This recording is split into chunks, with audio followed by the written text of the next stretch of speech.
സമസ്ത 100-ാം വാർഷിക സമ്മേളന നഗരിയിൽ ഉയർത്താനുള്ള 100 പതാകകളിൽ 2 എണ്ണം ഈജിപ്തിൽ നിന്നാണ്.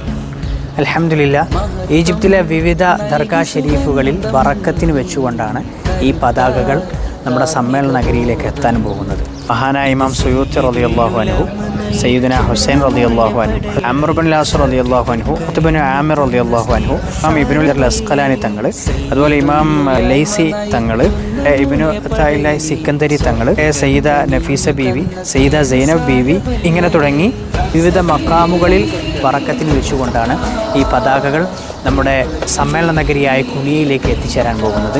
അൽഹംദുലില്ലാഹ്, SKSSF ഈജിപ്ത് കമ്മിറ്റി ഒരുക്കിയ സമസ്തയുടെ പാരമ്പര്യവും പൈതൃകവും വിളിച്ചറിയിച്ചുകൊണ്ടുള്ള ഈ പതാക യാത്ര ഇന്ന് മഹാനായ നമ്മുടെ മദ്ഹബിൻ്റെ ഇമാം കൂടിയായ ഷാഫിഈ തങ്ങളുടെ ഹളറത്തിൽ വെച്ചുകൊണ്ട് സമാപിക്കുകയാണ്. രാവിലെ 9:15 വിവിധ സ്വഹാബാക്കളുടെയും വിവിധ മഹാന്മാരുടെയും മക്കാമുകളെല്ലാം സിയാറത്ത് ചെയ്ത് അൽഹംദുലില്ലാഹ് നല്ലൊരു രീതിയിൽ നമുക്കിത് അവസാനിപ്പിക്കാൻ സാധിച്ചു. അള്ളാഹു അർഹമായ പ്രതിഫലം നമുക്കെല്ലാവർക്കും നൽകി അനുഗ്രഹിക്കട്ടെ. ബഹുമാനപ്പെട്ട ഇമാം ഷാഫിഈ തങ്ങളുടെ മഖ്ബറയുടെ മുമ്പിലാണ് ഇപ്പോൾ എത്തിച്ചേർന്നിരിക്കുന്നത്. നാം ചെയ്ത എല്ലാ സിയാറത്തുകളും അള്ളാഹു നമ്മൾ കബൂൽ ചെയ്ത് അനുഗ്രഹിക്കുമാറാവട്ടെ. വളരെ അർത്ഥപൂർണമായ ഒരു സിയാറത്ത് യാത്ര നടത്താൻ വേണ്ടി ഇവിടുത്തെ SKSF-ൻ്റെ നേതാക്കൾക്ക് സാധിച്ചു. നേതൃത്വം കൊടുത്ത പ്രിയപ്പെട്ട പ്രവർത്തകരായ നേതാക്കളായ എല്ലാവരെയും പ്രത്യേകം അഭിനന്ദിക്കുകയാണ്.